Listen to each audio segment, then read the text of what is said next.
초대교회의 탄생은 이적과 함께 주의 은혜가 넘침으로 믿는 자의 수가 지금으로 말하면 뭐 상상을 초월할 수 없는 그런 그 확장을 이루었어요.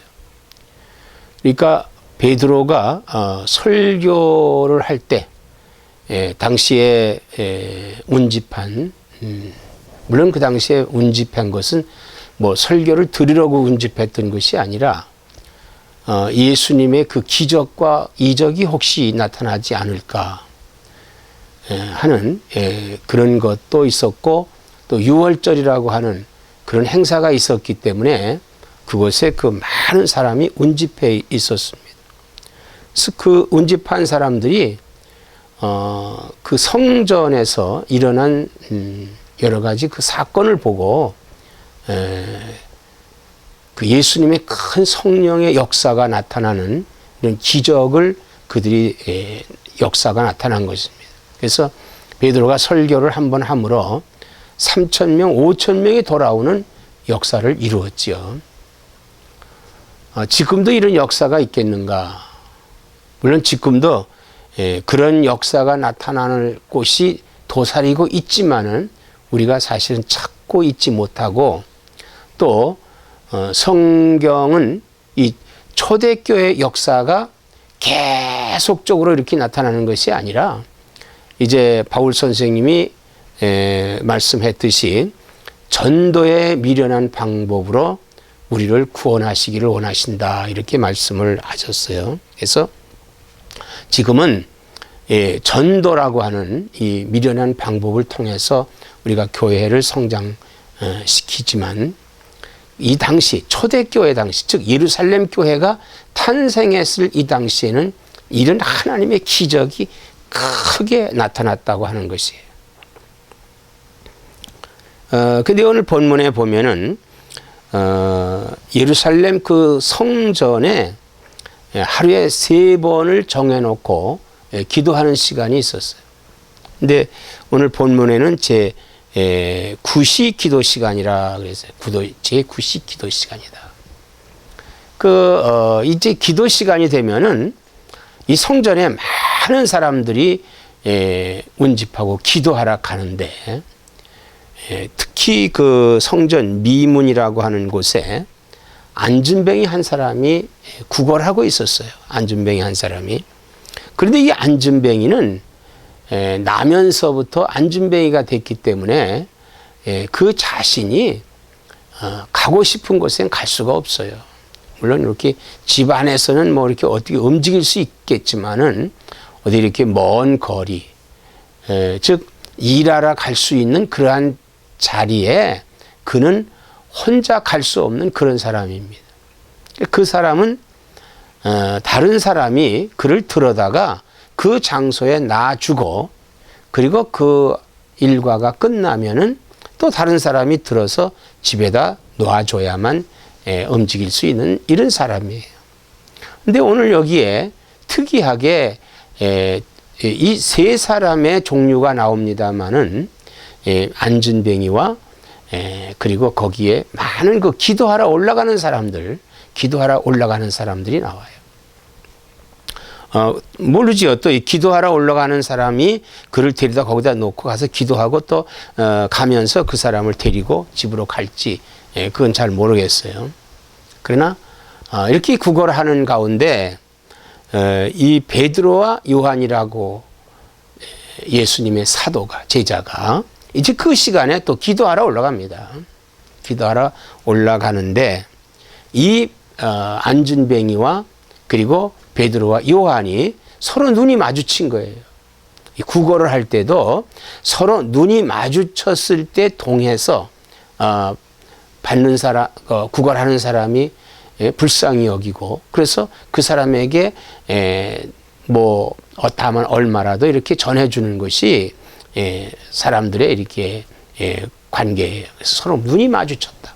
근데 이 안준뱅이와 베드로와 요한이 눈이 마주쳤다. 이게 눈이 마주쳤어요. 그러니까 안진뱅이는 한 푼 줍쇼. 그리고 베드로와 요한은 넘어 그 눈이 마주친 거에 대해서 굉장히 황급했어요. 그래서 그를 보자마자 그에게 하는 말이 내게 있는 것은 근과 음은 없다. 그러나 내게 있는 것으로 내게 주노니 나사렛 예수 그리스도의 이름으로 일어나 걸으라 하면서 그를 잡아 일으키니까 그가 나면서부터 안진뱅이 됐던 사람이 발목에 힘이 생기면서 일어나서 걷는 거예요. 일어나서 걷는 사건이 벌어졌습니다. 우리는 이 예수의 이름으로 치유하는 기적이 일어난 이 기적이 어떻게 일어났는가? 어떤 상태에 있었던 사람들 이 기적이 일어나는가에 대해서 오늘 본문을 보살펴 보려고 합니다. 첫째, 스스로 아무 일도 할 수 없는 사람이 있어요. 마치 안진뱅이 같은 사람입니다. 내 생각에는 이것도 하고 싶고 저것도 하고 싶고 다 할 것으로 생각하지만은 그 장소까지 가지를 못해요. 그래서 그 장소를 가지 못하기 때문에 다른 사람이 나를 그 장소로 데려가야 거기서 내가 일을 할 수 있다. 그런 사람이 있어요. 그런 사람이 있습니다. 그것은 우리가 어떤 첫째는 육적인 핸디캡이죠. 육적인 핸디캡. 육적으로 내가 걸을 수 없다. 보조기구를 타야 갈 수 있기 때문에 또 다른 사람이 데려다 줘야 되기 때문에 나는 거기에 갈 수 없는 사람이다. 이 사람은 장애인이죠. 장애인. 우리가 육체적인 장애를 갖고 있는 사람만 장애인이라고 흔히 생각할 수가 있습니다만은 사실은 이 영적인 장애인이 너무 많아요. 영적인 장애인. 그러면 이 장애인은 다른 사람의 도움이 꼭 필요해요. 다른 보조기구가 필요하고 다른 사람의 그 도움이 꼭 필요한 사람이다. 이게 꼭 필요한 사람이에요. 그래서 우리가 육적인 그런 장애를 입었을 때는 육적인 사람이 어떤 보조기구를 통한다든지 사람이 그를 도와줘야만 그 사람이 자기의 일을 할 수 있는 그런 사람입니다.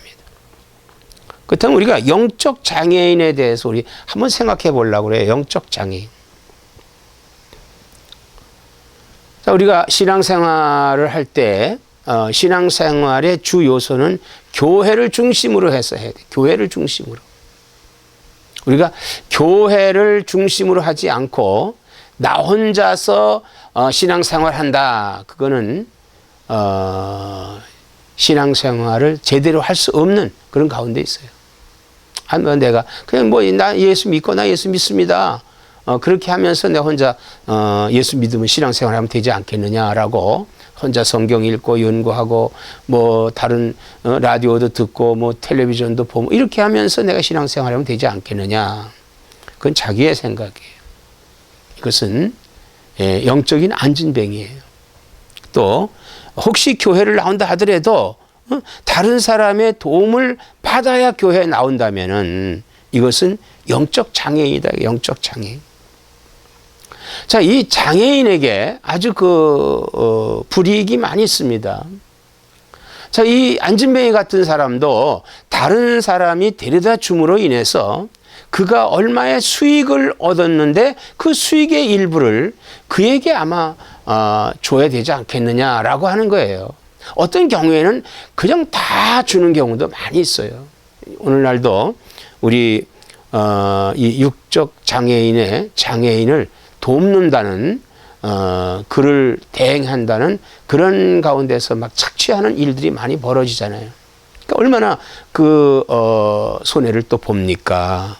그래서 도와준 사람에게 나누어 주어야 하기 때문에 사실은 정당한 권리를 받을 수 없다고 하는 거예요. 그리고 어차피 도움을 받기 때문에 또 자기 자신의 그 성숙함이 이루어지지 않는 것이 이 영적 장애인이다 이 말이에요. 그래서 우리가 스스로 아무 일도 할 수 없는 사람인가, 내가 스스로 할 수 있는 사람인가를 우리가 다 자신을 판단해야 된다는 겁니다. 두 번째는 남을 이용해 사는 사람이 있어요. 남을 이용해서 사는 사람. 이 식물이나 동물 같은 경우도 이렇게 이용해서 사는 사람, 식물이 있어요. 뭐 겨우살이라든지 그 다른 나무에 붙어서 자기가 사는 거예요. 뭐 동물들도 마찬가지 그런 동물이 있어요. 이렇게 그리고 우리 사람들도 남을 이용해서 사는 사람들이 있다 이거예요. 사실 우리의 사회는 서로가 상부상조하면서 사는 것이 우리 사회의 구조입니다. 그래서 서로 도우면서 사는 것이 이 건전한 사회를 이루게 된다 이거예요. 그러니까 서로 도운다고 하는 것은 서로가 필요한 관계가 되어야 돼요. 서로가 필요한 관계. 예를 들어서 옛날에 우리 원시 시대에는 모든 것을 우리가 자급자족해야 됐어요. 응? 예를 들어서 옷도 우리가 실도 만들고 또 그것을 짜가지고 천을 짜서 그것을 가지고 옷을 지어 입고 이런 모든 걸 자급자족했어요. 쌀도 우리가 심어서 그것을 탈곡을 해서 그리고 그것으로 밥을 지어 먹고 이렇게 했다 이거예요. 응? 모든 걸 다 자급자족. 그러니까 사실 그때 우리의 삶은 좀 고달팠어요. 힘들었어요. 응? 적은 것을 얻는데 많은 일을 했다 이거예요. 근데 오늘날 우리가 어떻게 해요? 농부는 농사를 짓고 그 지은 농사를 탈곡을 해서 방앗간에 갖다 주면은 방앗간에서 그거를 정미를 하고 그렇게 해서 그 정미된 쌀을 우리가 마켓에서 사다가 먹으면은 얼마나 우리가 편하냐 이게. 또 단가도 싸주고 경제적인 것도 굉장히 좋다 이거예요. 이게 서로 필요한 관계가 된 거예요. 그리고 또 우리가 기업가가 있어갖고 자본주의적인 기업가가 있어가지고 그 기업을 이루기 위해서 생산직 근로자가 필요하고 또 생산직 근로자는 그 기업가를 위해서 그가 요구하는 대로 일함으로 인해서 거기에서 자기의 보수를 받는 거예요.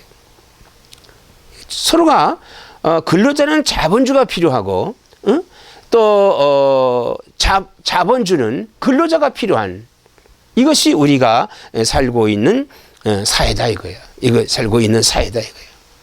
그런데 다른 사람을 짓밟고 다른 사람의 것을 착취하고 또 오늘날 우리 사회가 그래서 그 노동조합이 생겼어요.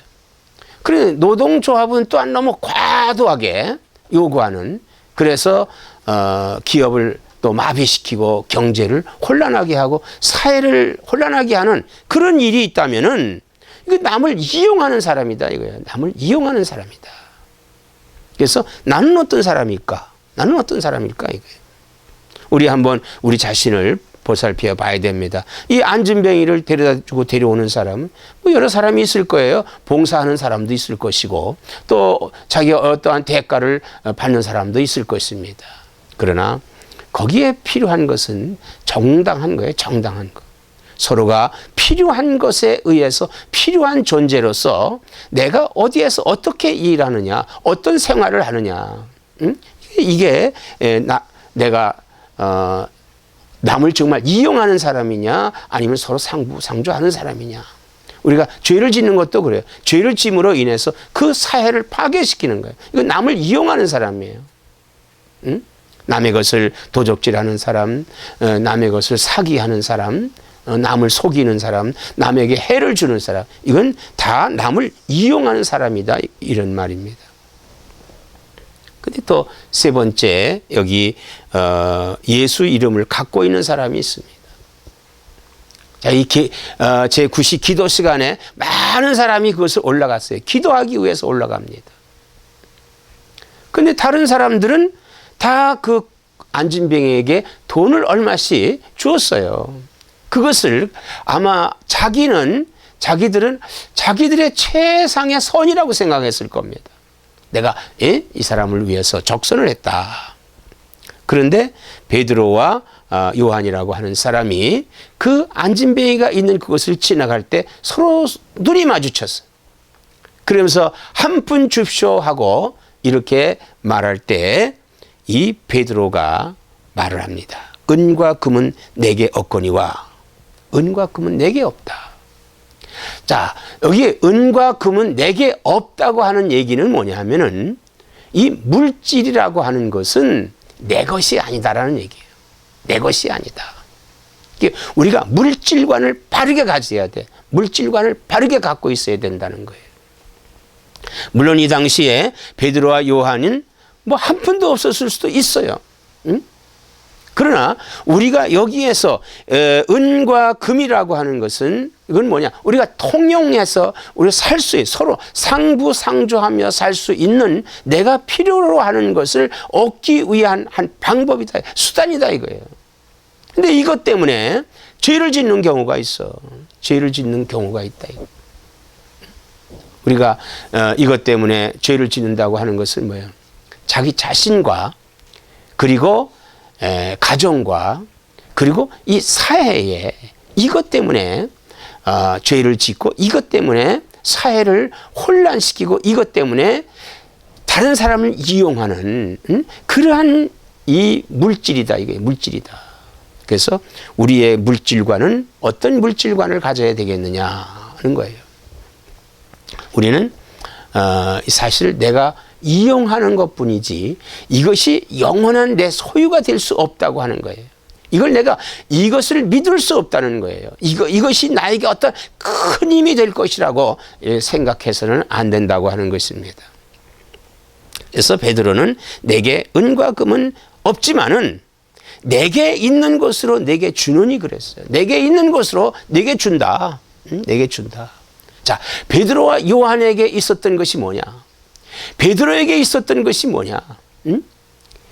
바로 그는 곧 나사렛 예수 그리스도의 이름을 갖고 있었어.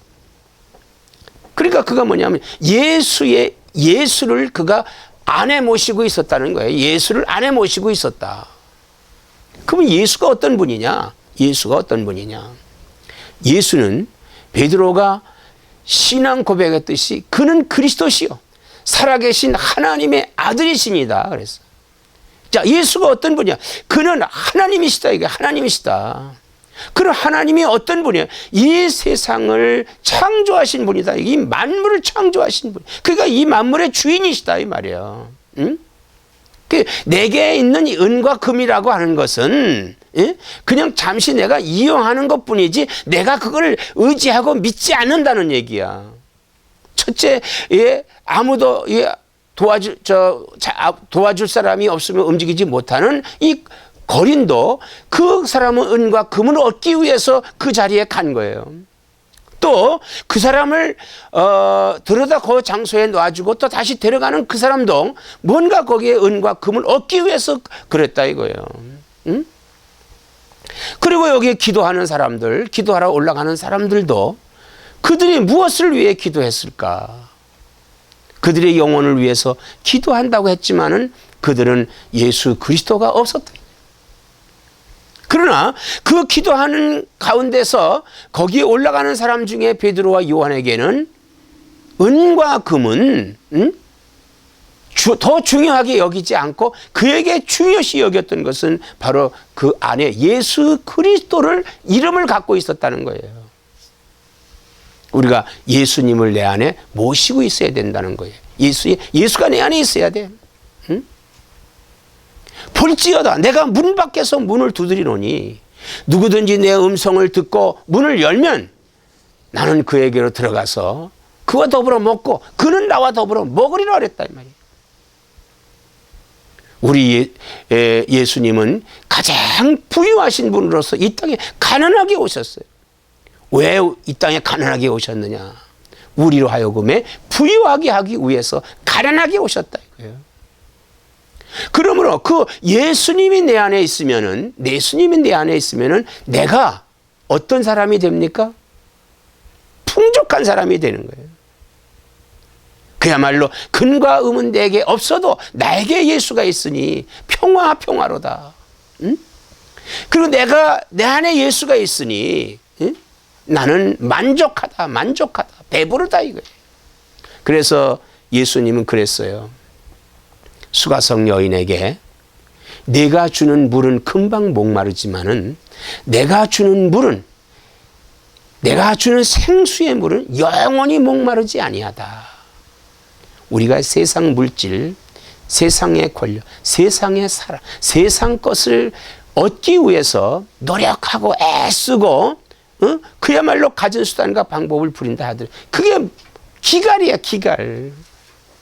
더 얻고 싶은 것이 세상 것이다 이거예요. 그러나 예수 그리스도의 것은 풍족하고 만족합니다. 그래서 예수님은 말해요. 내일 일을 염려하지 말라. 오늘 무엇을 먹을까, 무엇을 입을까 염려하지 말라 이거예요. 다음 내 안에 예수 그리스도로 말미암아서 우리가 풍족한 삶을 살아야 된다 이 말인 것입니다. 그러면서 이 안진뱅이에게 내게 있는 것으로 내게 주노니 곧 나사렛 예수 그리스도의 이름으로 걸으라 선포를 한 거예요. 걸으라. 그러니까 이 사람이 지금 멍하니 그를 쳐다보고 있는 겁니다. 쳐다보고 있어요. 그러니까 그는 어차피 남의 도움을 받았던 사람이기 때문에 그의 손목을 잡아서 일으켰어요. 일어나 걸으라. 그러니까 그 자신도 뭐 남의 도움을 받았던 사람이었기 때문에 그 자신도 그 사람의 도움을 받고자 벌떡 일어났단 말이에요. 깜짝 놀란 거예요. 자기도 깜짝 놀랐어. 그런데 그 다리에 마비됐던 것이 풀려지면서 힘이 생기는 거예요. 힘이 생기는 거예요. 바로 나사렛 예수 그리스도의 성령이 그 안에 들어감으로 말미암아 그가 풀려 있었던 그 다리가 발목이 힘을 얻고 벌떡 일어난 거예요. 그리고 남들과 같이 걷는 겁니다. 걸어요. 자신도 이상하게 모르게 걸면서 뛰면서 그 사람의 손을 붙잡고 성전으로 같이 들어가는 거예요. 일평생. 그 성전 미문에 앉아 있었지만은 그 안에 들어가지 못했던 사람이 이제 성전으로 들어가서 거기에서 하나님을 찬미하는 거예요. 하나님을 찬미하는 거예요. 그때 많은 사람이 웬 미친 사람이 들어왔는가 하고 보니까 성전 미문에 앉아가지고 구걸을 하던 그 안진뱅이 그 사람이 들어와 서서 벌쩍벌쩍 뛰면서 하나님을 찬미하는 모습을 보고 이 어찌된 일이냐, 이것이 어찌된 일이냐. 그를 주목하는 겁니다. 그러니까 바로 그 안진뱅이가 베드로와 요한의 손을 번쩍 들으며 이 사람이 나를 고쳐줬습니다. 이 사람이 나를 고쳐줬다고 하는 거예요. 이때 베드로는 펄쩍 뛰면서 내가 이 사람을 고친 것이 아니다. 내가 이 사람을 고친 것이 아니라 12절에 보면은 베드로가 이것을 백성에게 말하되 이스라엘 사람들아 이 일을 왜 놀랍게 여기느냐. 우리 개인의 권능과 경건으로 이 사람을 걷게 한 것이 것처럼 왜 우리를 주목하느냐. 만약에 여기 이 베드로에게 정말 예수를 가지고 있지 않았다면은 그래 내가 했다 이렇게 할 수 있었을 거예요. 그러나 그는 예수를 갖고 있는 사람이기 때문에 내가 한 것이 아니라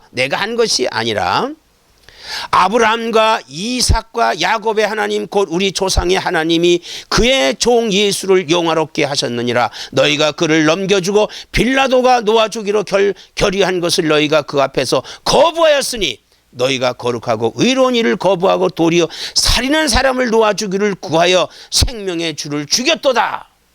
그들에게 이 복음의 핵심을 일깨우는 겁니다. 즉 회개하라는 거예요. 너희가 메시아로 오신 예수를 거부하고 그를 십자가에 죽였다. 그러나 하나님이 죽은 자 가운데서 그를 살리셨으니 우리가 이 일의 증인이라. 예수 그리스도가 우리를 위해 십자가에 죽으셨지만 하나님이 그를 살리셨다. 그리고 그 일에 우리가 증인이고 그분이 바로 이 사람을 낫게 했다고 모든 사람에게 선포하는 것입니다. 이 복음의 핵심, 이 복음의 핵심이 그들에게 선포됨으로 말미암아 그들 마음속에 우리가 죄인이다 하고 고백한 사람들이 예수 믿게 됐던 것입니다. 그래서 초대교회 현상은 놀라운 역사가 일어났던 거예요. 초대교회 현상은 그 놀라운 역사가 일어났습니다. 스스로 아무 일도 할 수 없는 사람이 예수 이름으로 고침을 받고 하나님을 찬미하고 이제는 그도 그 자신이 걸어서 어디든 갈 수가 있게 되었다. 오늘 당신은 무엇을 갖고 있습니까? 자, 여러분, 오늘 우리는 무엇을 갖고 있습니까? 베드로와 요한처럼 세상 것들은 버리고 예수를 내 안에 채우고 예수를 갖고 있는 나와 여러분 되시기를 주의 이름으로 축원합니다. 기도하십시다.